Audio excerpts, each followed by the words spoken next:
Good morning students. Chapter 6 चल रहा है हमारा। ठीक है, तो सबसे पहले जल्दी जल्दी रिवाइज कर देते हैं कि कितना कंप्लीट हुआ है हमारा। Chapter 6 work energy power. सबसे पहले वर्क के लिए हमने एक्सप्लेनेशन दिया था। ठीक है, उसके बाद we theorem, work energy theorem. Next topic work energy theorem for variable force. ठीक है, next topic is conservation of potential energy, conservation of potential energy, वो भी अच्छा टॉपिक था। उसके बाद थी वो स्प्रिंग कांस्टेंट वाली टॉपिक। ओके, 3 डायग्राम ड्रॉ किए थे हमने स्प्रिंग कांस्टेंट के लिए, F equal to minus k x, और उसकी एनर्जी डिराइव की थी। ठीक है, और पोटेंशियल एनर्जी वाला भी कर दिया ऑलमोस्ट। अच्छी थियरी सब कंप्लीट हो गई है। अभी आधी थियरी कंप्लीट हो गई है, आधी थियरी अभी बाकी है। आज नेक्स्ट टॉपिक पे हम जा रहे हैं, पावर टॉपिक है उसका। ओके, टॉपिक का नाम है पावर, और उसके बाद उसके न्यूमेरिकल्स कर रहे हैं। आज न्यूमेरिकल्स ज़्यादा करते हैं। ओके, अब तक जितनी भी थियरी की हमने थियरी ज़्यादा की थी, न्यूमेरिकल कम किए थे। आज हमें न्यूमेरिकल ज़्यादा करना है। ठीक है, सिर्फ एक थियरी करनी है जो अभी आपको दिखाई दे रही है, वो पावर। ओके, उसके बाद हमें सब न्यूमेरिकल करने हैं और टेक्स्ट बुक के बाहर के पहला ज़्यादा करना है। उसके बाद टेक्स्ट बुक के करेंगे, एक्सरसाइज के एक साथ करेंगे। लेकिन जो आपको प्रैक्टिस के लिए मैं देना चाहता हूँ, तो अभी हम टेक्स्ट बुक के बाहर के भी अभी भी करेंगे, और मैं आपको प्रैक्टिस में भी दूंगा। ओके, 8 to 10 जैसे न्यूमेरिकल। ओके, तो वो आपको होमवर्क में सॉल्व कर दें, लेकिन इसमें प्रैक्टिस करते रहना तो ज़्यादा मज़ा आएगा। ठीक है, तो स्टार्ट करें आज का topic, chapter 6। Next topic is power. भाई चैप्टर का नाम ही था ना भाई, work energy power. Work finish हो गया, एनर्जी भी finish. Okay, potential energy, kinetic energy, then and the next one is power. तो ये टॉपिक हम कर रहे हैं, चैप्टर 6 पावर। बहुत अच्छे से मैंने पूरा एक्सप्लेनेशन के साथ लिखा है। अगर आपको एग्जाम आए तो इतना तो लिखना ही पड़ेगा। अगर 2 मार्क में आए तो यहाँ तक लिखना है, और 3 मार्क में आए तो पूरा लिखना पड़ेगा। ठीक है, और वो मैं साथ में वो भी भेजूंगा आपको टिक करके थियरी। ओके, कथा वाली हमने जो बात की थी वो कथा के साथ में टिक करके भेजूंगा। ठीक है, तो यहाँ से स्टार्ट कर रहे हैं power. First point, definition. Power is defined as the work per unit time is known as power. ठीक है, P equal to work upon time, W upon T, it's unit is joule per second और watt. Normally हम watt ज्यादा use कर रहे हैं, ज्यादा नहीं मतलब वॉट ही यूज करेंगे आप। Done, joule per second use नहीं करेंगे। डायमेंशन फॉर्मूला 1 2 -3 सेकंड चैप्टर में आया था। कहाँ पे आया था भाई? सेकंड चैप्टर में आया था। 1 2 -3, 1 किलो वॉट, किलो मतलब 10⁻3, 1 मेगावाट, मेगा मतलब कौन? आपके सामने वो रहते हैं, वो नहीं, वो नहीं, मेगा मतलब ये 10⁻6 वाट मतलब मेगा। ओके, बस मैं वो वाली मेगा की बात नहीं कर रहा। किलो मतलब 10⁻3, मेगा मतलब 10⁻6। 1 HP, HP मतलब हॉर्स पावर। जो बड़े बड़े होते हैं ना व्हीकल, उसमें इंजन होता है ना, वो HP आता है। 1 horse power, 2 horse power, 3 horse power. Okay, अगर हम ट्रैक्टर की बात करें तो 50 HP, अगर ट्रेन की बात करें तो 1000 से भी ज्यादा HP हो सकता है उसमें। ठीक है, HP मतलब 1 HP मतलब 746 watt. Okay, power equal to work upon time. मैंने वर्क की जगह पे फोर्स इंटू डिस्प्लेसमेंट लिख दिया। ठीक है, तो अभी डिस्प्लेसमेंट अपॉन टाइम क्या हो जाएगा? Velocity. Displacement upon time means velocity. So FV, power की दूसरी formula P equal to FV। First formula power equal to work upon time, second formula P equal to FV। ठीक है, the next 1 kilowatt equal to 1 unit. भाई ये वाले मतलब कौन सा? आपके और मेरे घर पे जो बिल आता है ना इलेक्ट्रिसिटी का, उसका अंदर ये लिखा होता है कि भाई इस 2 महीने में इतने यूनिट यूज हुए, 25 unit, 20 unit, 50 unit, 100 unit, what ever. तो 1 यूनिट मतलब क्या? ओके, तो ये उसका डेरिवेशन 1 यूनिट मतलब 1 किलोवाट आवर। किलो मतलब 10⁻3 और 1 आवर। अब 1 आवर में कितनी सेकंड होती है? 3600। तो यहाँ पे मैंने 10⁻3 इंटू 3600 लिख दिया। ओके, तो अगर मैं इसको सॉल्व करूंगा तो 36 इंटू 10⁻5 आएगा। लेकिन हमें एक पॉइंट यहाँ पे करके 3.6 इंटू 10⁻6 जूल लिखना है। It's a 1 unit. ये किसकी वैल्यू है? 1 यूनिट की value. So 1 kilowatt hour equal to 1 unit equal to 3.6 into 10⁻6 joule. ये याद रखना भाई, ये इसकी वैल्यू, ये 1 HP की वैल्यू याद रखना। ये मेगा तो अब ये आपको याद रहेगी लाइफ टाइम तक, most probably, I don't know exactly. Kilo मतलब 10⁻3। ओके, तो ये सब एक बार देख लो, फिर हम आगे न्यूमेरिकल स्टार्ट कर रहे हैं आज के लिए।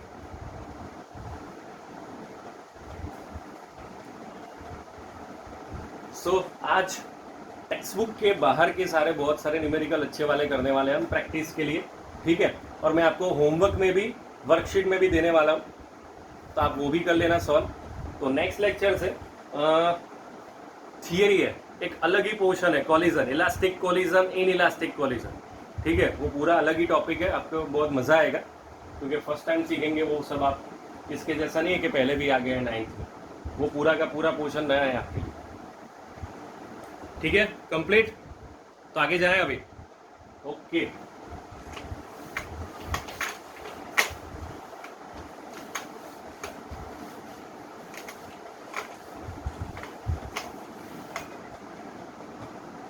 डन। तो अभी स्टार्ट कर रहे हैं। तो आप भी मेरे साथ लिखते रहना, कैलकुलेटर अपने हाथ में रखना, ठीक है। 2-3 क्वेश्चन है वो मुझे ऐसा लग रहा है कि पहले मैं आपको दूं कि आप सॉल्व करें, अगर नहीं होगा तो मैं आपको कराऊंगा, लेकिन I personally think, I hope कि आप ट्राई करें, ठीक है। तो मैं बोलूंगा अभी, सबसे पहले अभी ये वाला क्वेश्चन एक्स है, ये तो स्टार करना या फिर जो भी आप सिंबल करते हैं या फिर सुपर स्टार करना, जो भी सिंबल करते हैं आप लोग भी। एक ब्लॉक है, उसका मास है 1 kg, ओके। हाइट है 20 सेंटीमीटर, कांस्टेंट दिया है, स्प्रिंग कांस्टेंट 600 न्यूटन पर मीटर, ओके। तो ये रहा डायग्राम,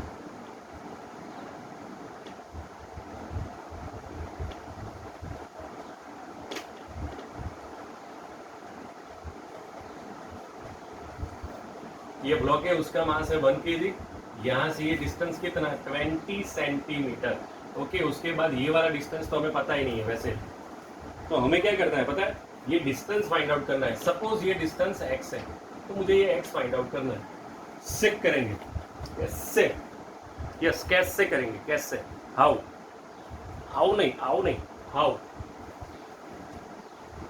सोचो।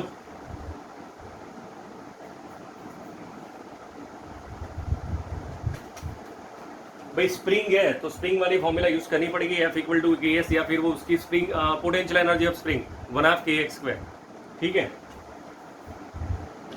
तो फर्स्ट है mgh। अब यहाँ पे टोटल डिस्टेंस कितना है, 20 + x, तो मुझे यहाँ पे h की जगह पे h + x लिखना पड़ेगा, फर्स्ट पिक्सल सेकंड, ये 1/2 kx² उसकी फॉर्मूला, ठीक है। स्प्रिंग कांस्टेंट की पोटेंशियल एनर्जी, अभी इन दोनों को कंपेयर करना है, mg h + x is equal to 1/2 1/2 kx², 1 into g 0.2 + x 1/2, या फिर मैं डायरेक्ट यहाँ पे 300 ही लिख रहा हूँ, 300x², ठीक है। चलो तो इसको यहाँ पे मल्टीप्लाई करना है तो 2 हो जाएगा, it's a 10x 300x², so final answer 300x² minus 10x minus 2 equal to 0। Suppose मैं यहाँ से 2 कॉमन निकल रहा हूँ, तो 150x² minus 5 minus 1 equal to 0। अभी आपको 150 के ऐसे फैक्टर करने हैं, 10th में आता था कि आंसर -5 आना चाहिए, ओके। तो करो अपने आप, 15 and 10, 15 माइनस में लेना पड़ेगा और 10 प्लस में लेना पड़ेगा, मतलब ओके। और आपको x के 2 आंसर मिलेंगे, जो आंसर प्लस में है ना वो हमारा फाइनल आंसर, एक बार देख लो।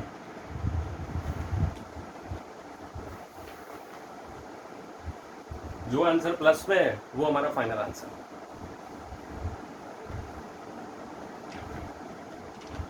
क्योंकि माइनस तो इंडिकेट कंसिडर नहीं कर सकते ना, इसलिए।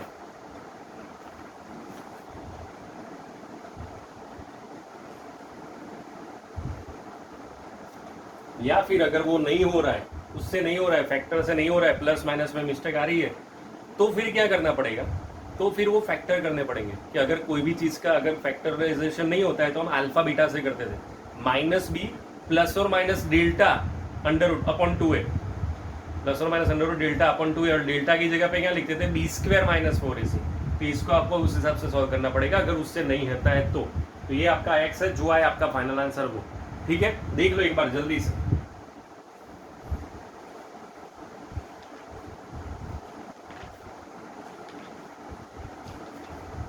ठीक है।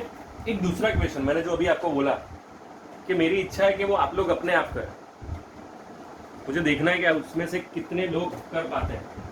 आई want to see. So it's a challenge for you if you can. Okay, तो ये क्वेश्चन लिखने से पहले ऊपर लिख देना इफ यू कैन, और फिर आंसर आ जाए तो नीचे लिखना यस आई कैन. ओके, दो ऑप्शन है. पहला ऑप्शन कि मैं सिर्फ क्वेश्चन लिखूं और छोड़ दूं, आपके ऊपर. दूसरा ऑप्शन मैं क्वेश्चन लिखूं और आपको पूरी मेथड समझाऊं कि कैसे करना है सॉल्व. यस, आप बोले उस हिसाब से.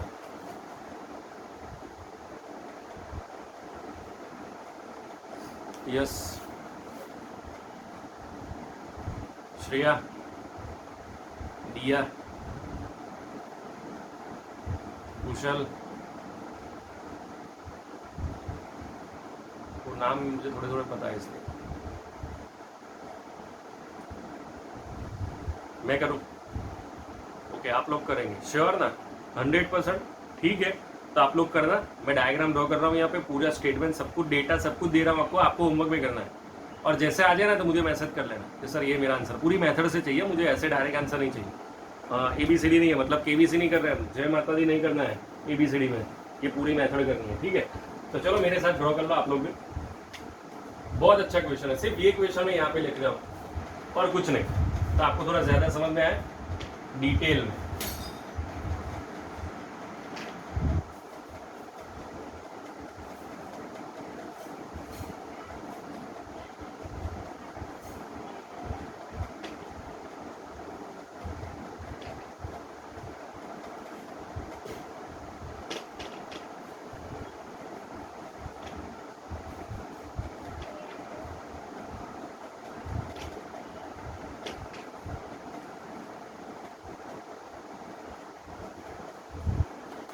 Okay, so this is the question. The question is, आपको ये शेप दिया है, पहले ये ड्रॉ कर लो.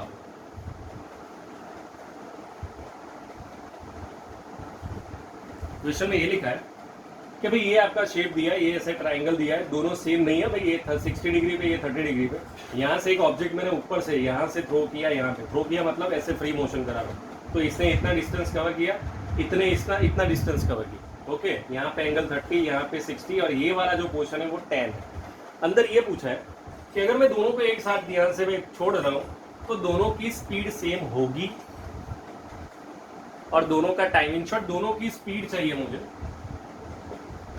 और दोनों का टाइम चाहिए. दोनों का टाइम सेम होगा और स्पीड कितनी होगी वो चाहिए. अगर टाइम सेम होगा तो लिखना है यस, और सेम नहीं है तो लिखना है कि नहीं भाई इसका ये 2 सेकंड 3 सेकंड वॉट एवर, जो भी आंसर है. वेलोसिटी 4 5, भाई इन 4 में से कोई भी आंसर नहीं है सच्ची आंसर, तो आपको सॉल्व करना है. 2 3 भी नहीं आता, 4 5 भी नहीं आता, अच्छा आंसर आता है, बहुत अच्छा आंसर आता है. तो कैसे करेंगे बोल ही देता हूँ मेथड. ठीक है, ऑलमोस्ट मैं सब कुछ समझा देता हूँ, लेकिन करना आपको है. ठीक है, तो स्टार्ट कर रहे हैं अभी. सबसे पहले हमें चाहिए वेलोसिटी एंड टाइम. तो एक काम करते हैं, ये एक फॉर्मूला है D = VOT प्लस 1/2 AT². अगर मैंने उसको यहाँ से छोड़ा तो इनिशियल स्पीड 0, तो मेरे पास बचा क्या, D = 1/2 AT². तो 2 ऊपर चला जाएगा, एक्सेलरेशन नीचे चला जाएगा, तो डिस्टेंस मिल जाएगा, अरे टाइम मिल जाएगा मुझे. ठीक है, तो सबसे पहले ये डिस्टेंस नहीं है ना, मुझे तो ये वाला डिस्टेंस चाहिए, हमारे पास तो सिर्फ ये वाला डिस्टेंस है. तो अभी एक काम करो, मेरे पास ये वैल्यू है, हमें चाहिए ये वाला, इसको भूल जा. ये ट्राइंगल है, ये हाइपोटेनियस है. ठीक है, और मुझे ये वाला एंगल है, तो मैं क्या यूज करूंगा, साइन कॉस और टेन. मेरे पास ऑपोजिट है, हाइपोटेनियस नहीं है, तो साइन में यूज करूंगा. तो साइन 30 = ऑपोजिट अपॉन हाइपोटेनियस, तो मुझसे उसकी वजह से मुझे ये डिस्टेंस मिल जाएगा. मैं सिर्फ एक साइड का आपको समझा रहा हूँ, दूसरी साइड को आपको अपने सेम टू सेम मेथड से, लेकिन वैल्यू चेंज कर देना. ओके, चलो ये डिस्टेंस मिल गया, तो चलो भैया हमें आ गया यहाँ पे, टाइम मिल जाएगा. ठीक है, अब एक्सेलरेशन, अब ध्यान से हो भाई, नीचे कौन सा फोर्स, mg, यहाँ पे mg cos थीटा, यहाँ पे mg sin थीटा. और सूडो फोर्स उसके ऑपोजिट लगेगा, तो mm कट हो गया। तो अभी एक्सेलरेशन क्या लेना है, g sin थीटा। यस, गलती से भी सिर्फ g नहीं लेना है आपको, वरना गलती से बहुत बड़ी मिस्टेक हो जाएगी। क्या हो जाएगा, गलती से बहुत बड़ी मिस्टेक हो जाएगी। आपको गलती से भी g नहीं लेना है, आप g sin थीटा एक ही जगह पे दोनों साइड, ठीक है। तो चलो उसके हिसाब से आपको t मिल जाएगा। तो भाई देख लेना है, हमें दो बार t फाइंड आउट करना है, तो हमें पता चलेगा कि टाइम सेम है कि नहीं। फिर चाहिए velocity, velocity equal to distance upon time. Distance तो है ही आपके पास ये वाला, और टाइम भी मिल जाएगा, तो आपको वेलोसिटी मिल जाएगी। ठीक है, एक बार देख लो, सोच लो कि आपको क्या करना है, ध्यान से देखना। बहुत अच्छा question, very nice.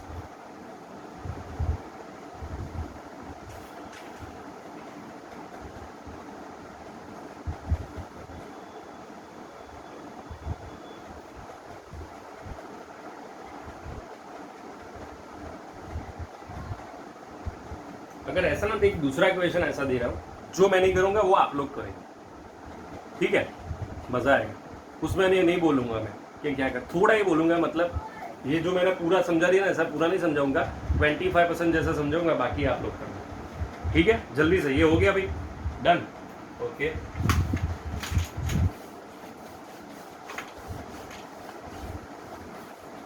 Sir answer क्या भाई, आंसर आप लोग लाएंगे ना, मैं थोड़ी लाऊंगा। आप लोग लाके मुझे एक बार भेज देना, मैं चेक कर लूंगा राइट है कि नहीं, ठीक है। चलो स्टार्ट कर रहे हैं भाई। ऐसे 2 क्वेश्चन है जो आपके लिए मैंने रखे हैं, तो 2 के 2 अभी लिख रहे हैं, ठीक है। वो 2 आप लोग ही करेंगे, उसके बाद जो सब है वो मैं अभी करवा रहा हूँ, ठीक है।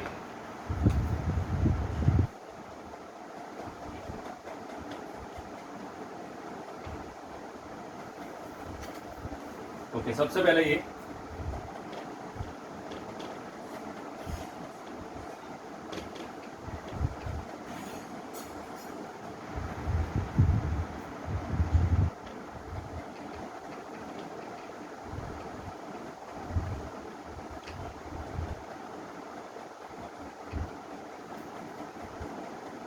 A block of mass 2 kg is tied at one end of a light and inextensible string. At the other end of the string, another block of mass 1 kg is tied. Initially, the block of mass 1 kg is on the ground. क्योंकि यहाँ पे मैंने object, मेरा हाथ है यहाँ पे, इसने मेरे वेट की वजह से अभी मैं इसको छोड़ दूंगा, तो दोनों में से ये हैवी है, तो ये नीचे आएगा और ये ऊपर जाएगा। कितना नीचे आएगा, 3 मीटर। सरफेस से कितना डिस्टेंस है उसका, 3 मीटर, ठीक है, ओके। तो हमें ये पूछा है भाई, find the common velocity of the blocks when the mass of 2 kg touch the ground. Okay, हमें वेलोसिटी चाहिए कि भाई ये नीचे से ऊपर जाएगा और ये ऊपर से नीचे आएगा, तो कितनी वेलोसिटी होगी पूरी सिस्टम की, वो चाहिए हमें। वो आप लोग करेंगे, मैं नहीं करूँगा, ठीक है। लेट्स ट्राई करना आप लोग। अगर नहीं आए तो मैं नेक्स्ट लेक्चर में कराऊंगा, वो बोल देना आप लोग, ठीक है। चलो एक और अच्छा सा क्वेश्चन है, वो भी मैंने आपके लिए रखा है, वन ऑफ माई फेवरेट। क्यों, क्योंकि थोड़ा कॉम्प्लिकेटेड है ना, इसलिए।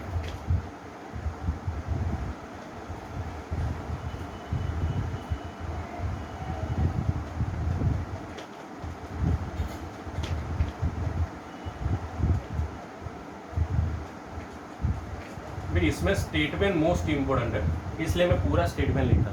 मैंने जो भी वर्ड लिखे ना, यहाँ पे मैंने डिस्प्लेसमेंट लिखा है, डिस्टेंस नहीं है ये, क्योंकि इसे मोस्ट इंपोर्टेंट मैटर डिस्प्लेसमेंट। तो डिस्प्लेसमेंट मतलब क्या, फाइनल माइनस इनिशियल, ये याद रखना। मैंने चलो 10% तो दे ही दिया आपको।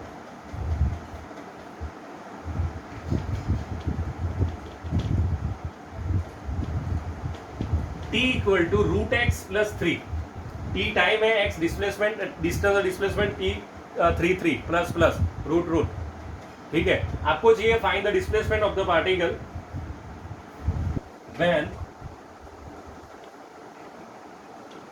It's velocity becomes 0। दूसरा, if force equal to constant, find the work at t equal to 6 second, ठीक है। चलो ये भी थोड़ा मैं हिंट दे ही देता हूँ। तो यहाँ पे इसको सबसे पहले √x की जगह पे आप लोग लिखेंगे t-3, ठीक है, taking square on both the side. So x equal to t² - 6t + 9, अभी आपको ये बोला है कि वेलोसिटी 0 हो, तो मतलब क्या, मुझे इसका डिफरेंशिएशन करना पड़ेगा ना। तो 2t माइनस 6 ये हमारी वेलोसिटी हुई। वेलोसिटी 0 मतलब ये 0, अगर मैं इसको 0 ले लेता हूं तो हमारा टाइम आएगा 3 सेकंड। टाइम कितना है अभी हमारा? 3 सेकंड। जब वेलोसिटी 0 है तब मुझे डिस्प्लेसमेंट चाहिए। क्या चाहिए भाई? डिस्प्लेसमेंट। ओके, तो डिस्प्लेसमेंट मतलब क्या? Final minus initial. तो फाइनल टाइम कितना है? 3 सेकंड। इनिशियल टाइम कितना था? 0। तो जहां पे भी आपको x दिखाई दे रहा है ना, वहां पे एक बार x में t की जगह पे 0 लिख दो और अभी t की जगह पे 3 लिख दो। चलो सबसे पहले t की जगह पे 0, तो आंसर ये 0, आंसर 9। और अभी t की जगह पे 3 लिखो तो ये 0। चलो फाइनल माइनस इनिशियल, ये फाइनल है, ये इनिशियल है। सो 0 माइनस 9 इक्वल टू -9 मीटर। ये डिस्प्लेसमेंट का आंसर आया, -9। डिस्प्लेसमेंट माइनस में हो सकता है, डिस्टेंस कभी नहीं हो सकता। ठीक है, कोई डाउट यहां तक? ठीक है, चलो next. Work done at t equal to 6 second. Work की फॉर्मूला क्या है? Force into displacement. ठीक है, तो देखो अभी इसमें t की जगह पे 6 लिखो तो यहाँ पे क्या आंसर आ रहा है? 6 स्क्वायर 36, 6 स्क्वायर 36, 36 36, तो आंसर बचेगा 9। अभी t की जगह पे 0 लिखो तो भी आंसर क्या आएगा? 9। समझ में आ रहा है? तो डिस्प्लेसमेंट कितना हुआ उस पोर्शन में? 0। अगर मेरा डिस्प्लेसमेंट 0 है तो वर्क कितना होगा? 0। तो t इक्वल टू 6 सेकंड के लिए आंसर क्या आएगा? वर्क का 0। फोर्स चाहे जितने भी हो, लेकिन डिस्प्लेसमेंट तो 0 है ना, मतलब वो दोबारा घूम के वहां पे आ गया होगा। ओके, तो first answer -9 metre, second answer is 0, लेकिन आपको पूरी मेथड से लिखना पड़ेगा बहुत अच्छे से। ठीक है, तो ध्यान रखना, ये तो आपको अपने आप ही करना है जल्दी से। हाँ, नेक्स्ट और क्वेश्चन, एक दूसरा मस्त अच्छे सा क्वेश्चन है, वो भी देख लेते हैं जल्दी से।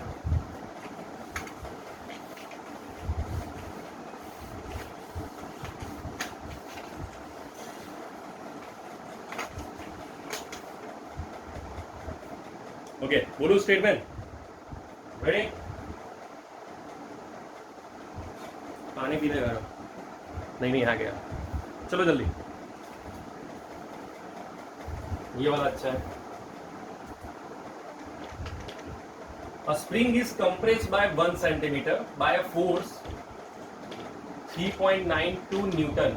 जब मैंने फोर्स 3.92 दिया तब वो कितना कंप्रेस हुआ? 1 सेंटीमीटर। ठीक है, ओके।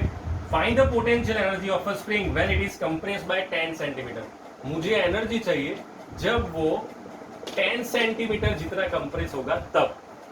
चलो भाई, सी फॉर्मूला। कौन सी फॉर्मूला? सी नहीं, कौन सी फॉर्मूला? यस, सबसे पहले तो पोटेंशियल एनर्जी चाहिए 1/2 kx², लेकिन मेरे पास k नहीं है, तो सबसे पहले k ढूंढेंगे। ये इस फॉर्मूला से F equal to kx, 3.92 k 0.01, तो k का आंसर आएगा 392। k का आंसर क्या आ जाएगा भाई? 392। चलो भाई, मुझे k मिल गया। अभी मुझे क्या चाहिए? अभी मुझे चाहिए पोटेंशियल एनर्जी। कब? जब डिस्प्लेसमेंट हो 10 सेंटीमीटर, तो 1/2 kx², यहाँ पे हो जाएगा 392 और यहाँ पे 0.1 हो जाएगा। ठीक है, तो 392 का हाफ कैसे करेंगे? 300, 150, 145, 146, मतलब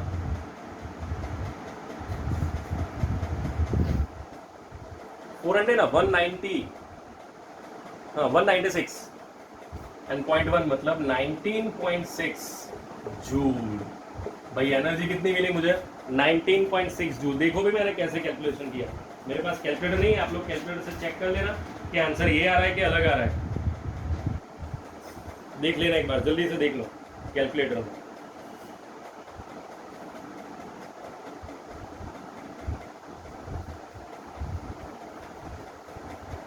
कंफर्म आ रहा है ये आंसर सबका? ठीक है, तो भाई ये था, बहुत सारे क्वेश्चन हमने किए आज एक्स्ट्रा न्यूमेरिकल में। ओके, और मैं अभी आपको और भी भेजूंगा एक्स्ट्रा न्यूमेरिकल, मतलब जो ये लेक्चर आप देखेंगे तब आपके पास होगा ही, वो PDF भी होगी जो आपको एक्स्ट्रा में करनी है। ओके, तो ये सब प्रैक्टिस के लिए मैंने भेजे, तो अच्छे से प्रैक्टिस करना, तो आपको JEE नीट में भी कोई प्रॉब्लम नहीं होगा, और अगर टेक्स्ट बुक के बाहर के क्वेश्चन आ रहे हैं तो उसमें भी प्रॉब्लम नहीं होगा। ठीक है, डन। तो आज इतना रख रहे हैं, तो तो जल्दी से टॉपिक जब देख लेते हैं। सबसे पहले वर्क एक्सप्लेनेशन दिया था, उसके बाद work energy theorem for variable force, उसके बाद काइनेटिक एनर्जी, उसके बाद था कौन सा टॉपिक था, yes potential conservation of potential energy, उसके बाद स्प्रिंग कांस्टेंट वाला टॉपिक, उसके बाद पावर जो आज हमने किया। अभी कॉलिजन वाला टॉपिक आ रहा है, अगर दो ऑब्जेक्ट कोलाइड कर रहे हैं तो क्या होगा, 1 डायमेंशन में क्या होगा, 2 डायमेंशन में क्या होगा। ओके, कोई एक स्टडी है, अगर दोनों मोशन, इन शॉर्ट पूरी थियरी है, बहुत मजा आएगा, तो वो करेंगे नेक्स्ट लेक्चर में। टोटल 3 थियरी बाकी है अभी हमारे, ठीक है, तो वो नेक्स्ट टाइम करेंगे और उसके बाद न्यूमेरिकल्स करेंगे। तो आज के लिए इतना रख रहे हैं, ठीक है। मैंने जो बोला वो याद रखना भी, वो वाला न्यूमेरिकल करना है आपको, और उसके पहले वाले का भी मैंने आपको मेथड समझाई है, वो पूरा सॉल्व करना है, सब कुछ सॉल्व करना है और मुझे भेजना कि सर आ गया हमारा आंसर। ओके, तो मुझे सुकून मिलेगा, ओके, और मज़ा भी आएगा कि आपने अपने आप खुद से सॉल्व किया है, इसलिए ठीक है। तो आज इतना रख रहे हैं, सी यू नेक्स्ट टाइम।